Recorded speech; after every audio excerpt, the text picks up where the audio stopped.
And after nearly a 2-month trial with 34 witnesses and hours of salacious testimony, a jury of 8 men and 4 women finds Sean Diddy Combs not guilty of racketeering and sex trafficking, but guilty on 2 counts of transportation to engage in prostitution. A jury of 8 men and 4 women found Sean Diddy Combs guilty of 2 counts of transportation to engage in prostitution after a trial that lasted almost 2 months and had 34 witnesses and hours of sexy evidence. He was found not guilty of racketeering and sex trafficking. The gavel has finally fallen after months of shocking evidence and shocking news. Sean Diddy Combs has been jailed.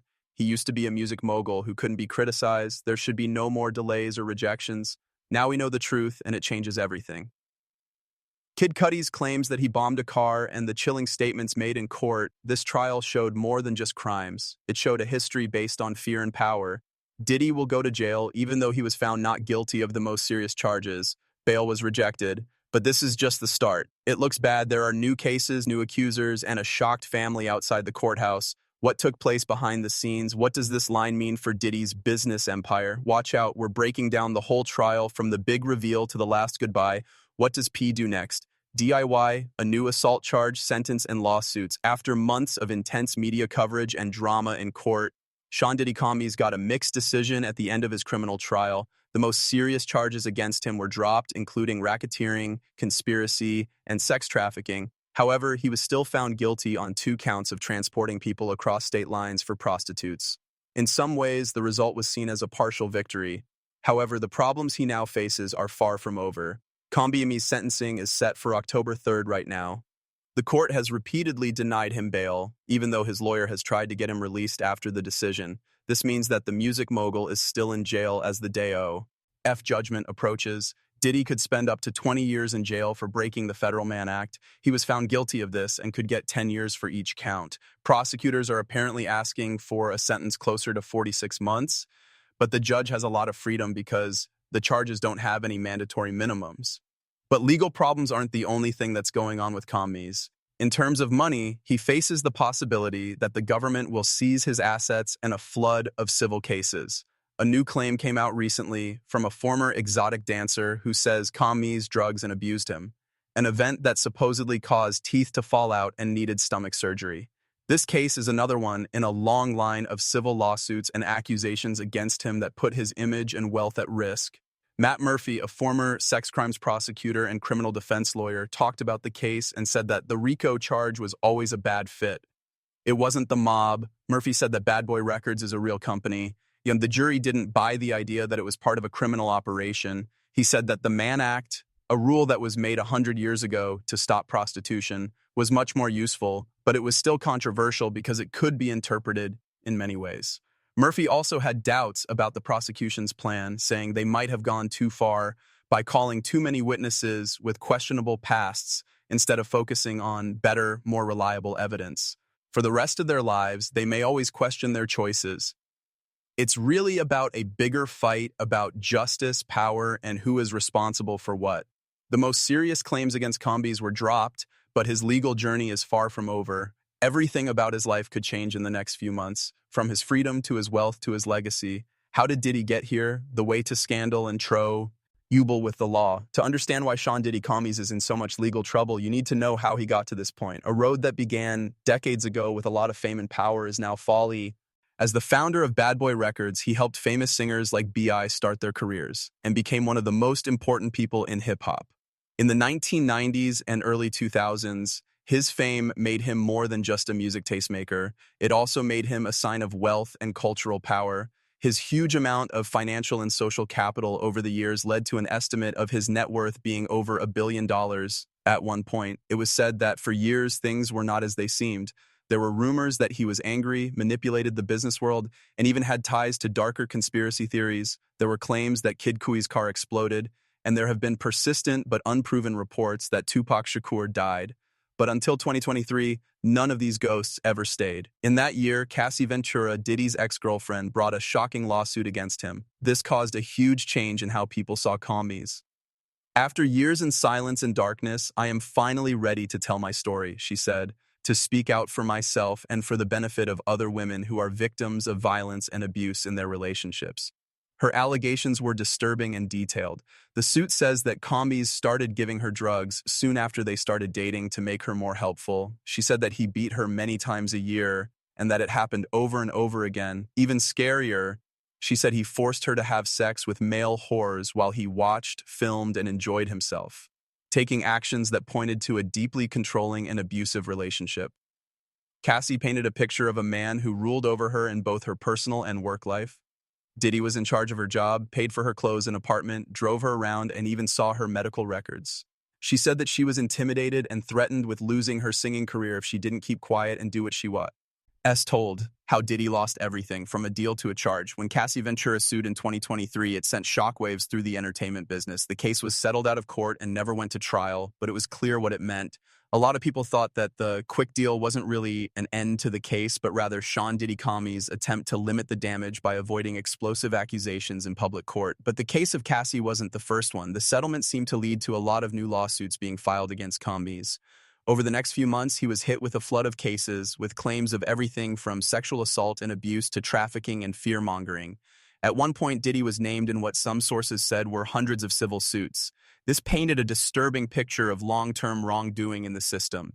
Even though there were more and more claims and a lot of attention from the media, Combs was not charged with anything for a while. When government agents searched his homes, that changed in a big way. In a very rare case of working together, Homeland Security investigations officers from New York, Los Angeles, and Miami raided several properties owned by Diddy. In a short statement, they acknowledged that the actions were part of an ongoing investigation, but they didn't give many other details at first. Justin and Christian Combs, who are Comm's sons, were also allegedly detained in handcuffs during the raid. This suggests that the investigation was taken very seriously. Around the same time, the public got its first piece of proof that couldn't be argued with. CNN obtained and shared surveillance video that showed Combs hitting Cassie in a hotel hallway. The graphic video of him pushing and kicking her didn't leave much room for opinion, but it shocked people all over the internet. As a result, Combs logized to everyone. So difficult to reflect on the darkest times in your life. I hit rock bottom, he said. What I did in that video is unacceptable. I'm fully responsible. I feel disgusted. In September 2024, things got much worse when Diddy was caught and charged by the federal government. The fees were crazy high. The indictment says that Sean Combs was in charge of and took part in a racketeering scheme that used his huge business company to do illegal things like sex trafficking, forced labor, kidnapping, arson, bribery, and getting in the way of the law. Prosecutors said Combs regularly abused, threatened, and forced women and other people around him, not only to get what he wanted, but also to keep up appearances and hide the truth. He allegedly used his companies and employees to build a huge criminal network in order to do this. The charges included details of years of physical abuse. Combs are said to have hit, punched, pulled, kicked, and thrown things at women starting in 2009. Brutal acts done in the name of fame, wealth, and power. How Diddy's business empire turned into a federal case from inside the trial. Federal officials are painting a very bad picture of Sean Diddy Combs and his huge business empire, Combs Enterprises. They are not seeing them as a huge music and entertainment company, but as a criminal group. The indictment says that many of his workers weren't just standing there doing nothing. They did things to help hide what he was accused of doing. Authorities say these workers did or tried to do a long list of major crimes, such as trafficking, forced labor, transporting people across state lines for prostitution, coercion, drug distribution, kidnapping, arson, bribery, and getting in the way of the law. B. People who say they are freaky are at the heart of one of the most troubling claims in the case. Several witnesses say that these were wild parties with lots of drugs that went on for days and involved forcing both men and women to have sexual acts with drugs. According to the government, these events weren't just a bunch of fun. They were part of a larger system of abuse and control that Combs used to get what he wanted while stopping people who might try to hurt his image. The U.S. attorney has brought 3 main charges against Diddy based on these claims. Sex trafficking by force, fraud, or coercion, and transportation for prostitution are all crimes that are part of a racketeering plot. There are more disturbing facts in the full indictment, and many of them have already been covered in news stories. But as the trial goes on, things are getting even worse for Combs. The trial starts. It's not easy to be charged with a state crime. When prosecutors file these kinds of charges, it's usually because they think they have enough proof to get the suspect convicted, which is not likely to happen. Things only got worse for Diddy as the trial went on. Soon, a lot of witnesses showed up. Many of them were said to be reliable and convincing. From what they said, a scary picture of systemic abuse emerged, and it seemed that Combs' kingdom had been a front for something much darker for a long time. There are no live streams or video recordings here like there are at many other high-profile state cases. Since electronic media aren't allowed to cover federal criminal trials, the public has only been able to see courtroom sketches and written reports. Diddy's lawyers tried to get a mistrial at one point, but their request was quickly turned down. Combs is currently being charged with 5 very serious federal crimes. 1 count of racketeering conspiracy brings a maximum sentence of life in prison. The other 2 counts of sex trafficking by force, fraud, or coercion each carry a mandatory minimum sentence of 15 years and a maximum sentence of life in prison. 2 counts of transportation to participate in prostitution with up to 10 years in prison for EAC. Sean Diddy Combs' legal team is putting up a strong defense against a long list of disturbing claims. Brian Steele, the famous lawyer who went viral during Young Thug's trial, has joined Diddy. A fully loaded handgun was also found hidden in luggage, along with a lot of different drugs, such as pills, marijuana, powders, and drugs that officials say were used to restrain and control women during the notorious freak-offs. Diddy's defenders played down the results. One lawyer said, "Baby oil isn't illegal. Everything that happened was consensual." They also said that the guns were broken down and couldn't be used. The prosecution quickly shot down this argument, saying that the fact that the weapons, drugs, and sex equipment were close by showed that the defendants were scared, not willing to give permission. Prosecutors say these materials were used as tools of control to get people to go to drug-fueled sex parties that lasted for days on end, and where the lines between fun and abuse were often blurred violently. 4 important victims are at the center of the government's case, and Cassie is the most well-known and emotionally powerful witness in the trial. She dated Diddy on and off for more than a decade after signing with his record label, so she says she saw how things went from being friendly to violent over time. Cassie gave a sad account of how the relationship went bad. She said Diddy became more and more controlling, threatening her with violence if she didn't do what he said and making her take part in freak-offs. She talked about several times she was abused physically, including one time when Combs was caught on camera pushing, kicking, and pulling her. When I decided to leave, Cassie told the court, "I grabbed what I could and I got out, and Sean followed me into the hallway before the elevators and grabbed me up, threw me on the ground, kicked me, tried to drag me back into my room." The defense tried to disprove her story by showing thousands of messages they sent and received over the years. During cross-examination, many of the EC messages were read out loud. Their disagreement, Cassie was not only ready but also excited about how they were working together. At first, she wrote things like, "I love you so much that it takes over my life." Anna Estawawo, the defense lawyer, started a very heated conversation by saying, "Ventura, I'm always ready to freak off. Combs, it will be great to see you. Yes, I agree. What I really want is to be out of control." The defense in Sean Diddy Combs' trial tried to change the story to make his relationship with Cassie Ventura seem agreeable and even loving. Ventura made it clear that she wasn't going to let her words be changed. A text message Cassie sent to Combs was shown in court as evidence. "I miss you. I miss the times we spent making love in the afternoons." When asked if she was talking about the well-known freak-offs, Ventura said not necessarily. She then said in court that despite sending that message in 2016, she was going through a rough time emotionally. She says Combs hit her in the face that same year. Even though there was fighting, she said she was trying to get back together with him. She made it clear on the stand, though, that trying to get back in touch with someone mentally does not mean agreeing to be abused. The prosecution then called a number of important witnesses, all of whom gave very disturbing evidence that supported Cassie's claims.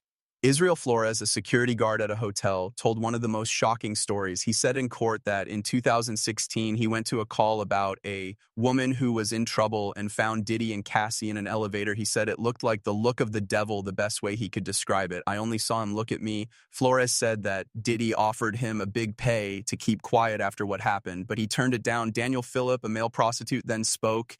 He said that Diddy often paid him to have sex with Cassie while Diddy watched and enjoyed himself. Now, Daniel said that what really stuck with him wasn't the plan. The violence he saw was what hurt him. Then he grabbed her by the hair and started dragging her into the bedroom. "I'm sorry," Cassie yelled. "I'm sorry."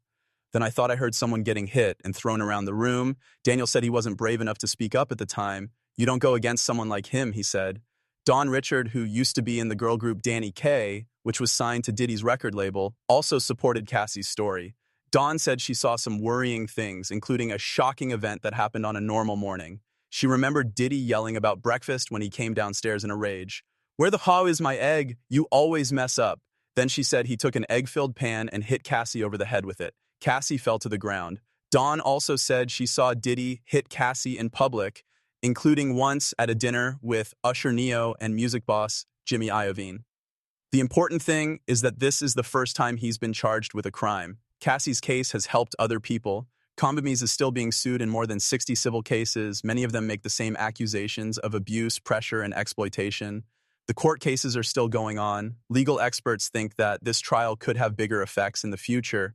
Vilena said that the verdict might make prosecutors rethink how they use rules against racketeering. RICO laws were made to break up organized crime, mob bosses, and gangs, not always people who use their businesses to do bad things. She said that this case might make judges change how they interpret these rules in future cases. The government is putting more pressure on Diddy before his sentence. The story of Sean Diddy Combs in court is far from over. Although he has already been found guilty in his high-profile federal trial, the case is still changing. New information includes a finalized sentencing date, more civil charges, and even a surprising moment of applause from people in jail. After weeks of confusion, Judge Arun Subramanian has now confirmed that Combs will be sentenced on October 3rd. He was found guilty of 2 counts of transportation with intent to participate in prostitution. He wasn't found guilty of the more serious charges of racketeering, conspiracy, and sex trafficking, but he will still spend years in jail because he was found guilty. At one point, both the defense lawyers and the prosecutors decided to move up the sentencing date to September 22nd. This made people think that the hearing would happen faster, but that plan didn't work out, and the deadline was moved back to October. This added another twist to a process that was already very complicated. Combs' lawyers have been pushing for a faster sentence so that he will spend less time in jail.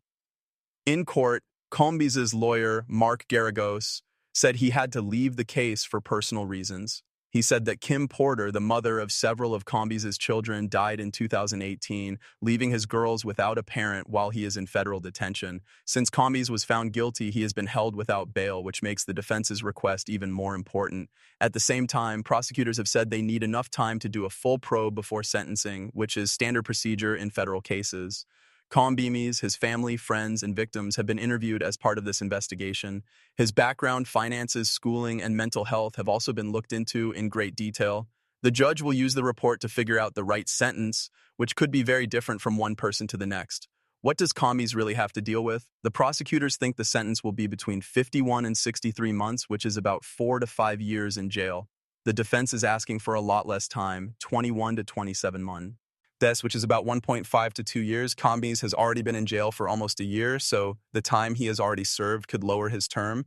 Still, the charges could lead to harsh punishments for